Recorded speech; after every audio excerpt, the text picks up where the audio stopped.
We begin our reflection in the name of the Father, and of the Son, and of the Holy Spirit. Amen.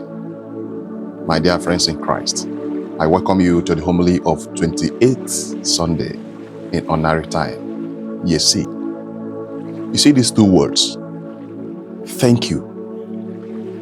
Don't ever joke with them. They may appear simple, yet they carry immeasurable power. Gratitude opens closed doors. It heals broken hearts and draws down divine favor. When expressed sincerely, it gives powerful energy to the giver and inspiration to the receiver. But when neglected, ingratitude blocks the flow of blessings and breeds spiritual leprosy. Yes, of course, a thankful heart attracts more blessings. One of the influential figures and Roman philosopher by name Marcus Cicero once said that gratitude is not only the greatest of all virtues, but parents of all others. In other words, gratitude is a bedrock from which all other virtues grow. Genuine gratitude is more than words. It is reflected in actions, attitudes, and relationships. Without it, greed and corruption prevail. In the first reading, Naaman, a Syrian general, was healed of leprosy after obeying the instructions given to him by Prophet Elisha. Out of deep gratitude, he returned with gift items to thank Elisha. But the prophet refused his gifts and redirected Naaman's focus to the true source of healing, that is God himself. He never wanted to take the glory that belongs to God,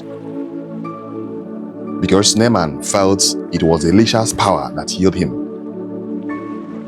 Unlike the pastors we have today, many of them, even some of us, take the glory that's supposed to be ascribed to God. You know the rest of the story of Elisha and Naaman. When Elisha's servant Gehazi, out of greed, went secretly to Naaman and collected those gifts rejected by Elisha, he was infested with leprosy. Oh my goodness. May you never incur a spiritual leprosy out of greed or carelessness in the name of Jesus Christ.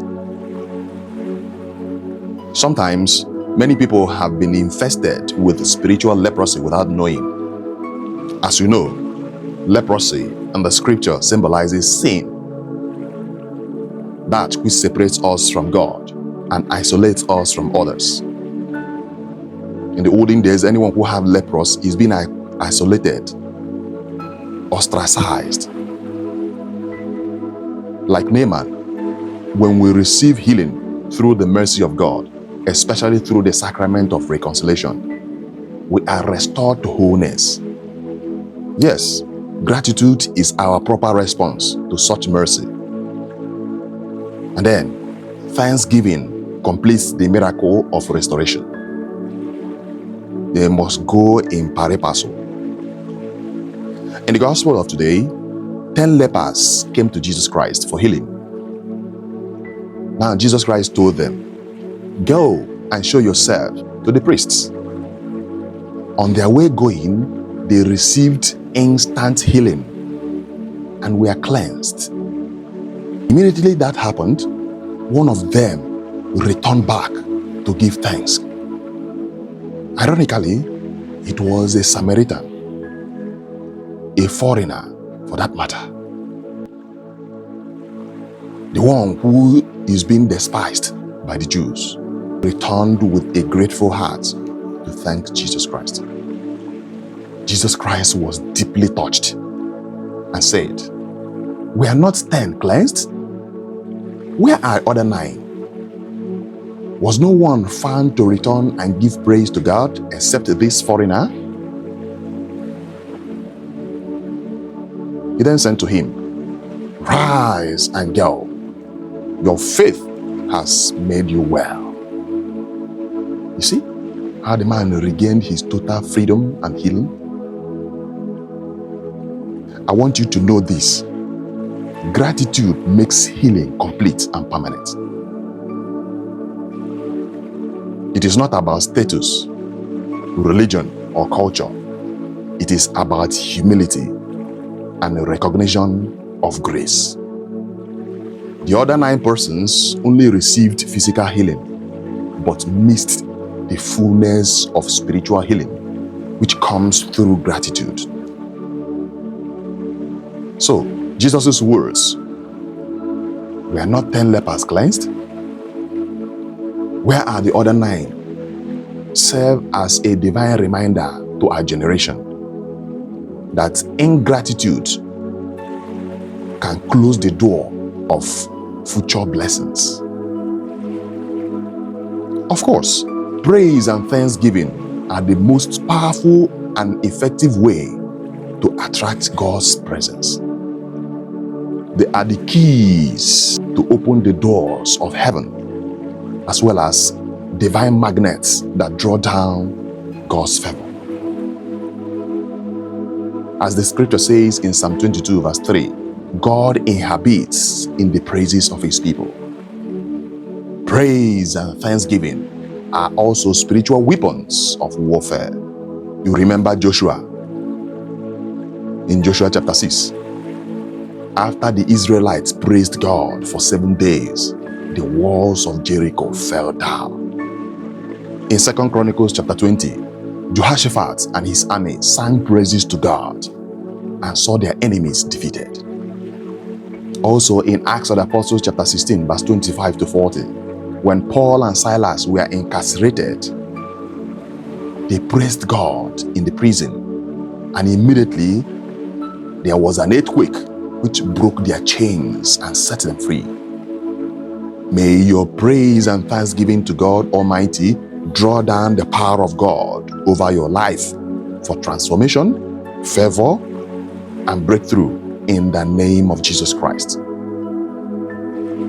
In the second reading, St. Paul reminds us that Jesus Christ is the perfect model of endurance and gratitude. Even while he was suffering, he remained faithful and thankful to God, the Father. So, my dearly beloved, gratitude in times of difficulty is faith in action. When you thank God, even when things are hard, you are simply proclaiming that his love and faithfulness are greater than your trials. So I want you to begin now to cultivate a spirit of gratitude, a grateful spirit. Many people today have lost the culture of gratitude. Some parents fail to thank their children. They don't teach their children how to be grateful. And their children as well fail to thank their parents. Spouses take each other for granted. We no longer teach our young ones some courtesies or magic words like how to say please, sorry, or thank you. Civilization without gratitude is arrogance dressed in modern clothes. We must restore gratitude in our homes, parishes, schools, and relationships. Saying thank you to our workers, to our students, to our colleagues, or even a child inspires more goodness and strengthens relationships. Yes, gratitude is contagious. It brings generosity. So, my dearly beloved, when you take time to count your blessings, you realize how much you owe God, especially for the gift of life. How many times have you eaten? How many times have you escaped accidents? How many times have you been saved from, precarious situation? How many dangers did God protect you from silently, even without your knowledge? So we need to thank him. The Igbo saying captures it well. Eto dike na nke o mere, o mekwa ọzọ. That is, if you thank a hero for what he has done, he will do more. Because gratitude unlocks more blessings. A grateful person is a joyful person. Because gratitude lightens the heart, heals the soul, and keeps heaven's door open. However, ingratitude is spiritual leprosy. It distances us away from God, deny you so many blessings. So, my dear brothers and sisters, let us therefore cultivate the attitude of gratitude in all circumstances. For the scripture says in 1 Thessalonians chapter 5 verse 18, in everything give thanks to God, for this is the will of God for you in Christ Jesus. Let us pray. May the Almighty God forgive all your sins and free you from every form of spiritual leprosy. May the Holy Spirit empower you to live lives with grateful hearts, always giving thanks to God Almighty as well as one another at all times, through Jesus Christ our Lord. Amen. The Lord be with you. May the Almighty God bless you, the Father and the Son and the Holy Spirit. Peace of Christ be with you. Happy Sunday.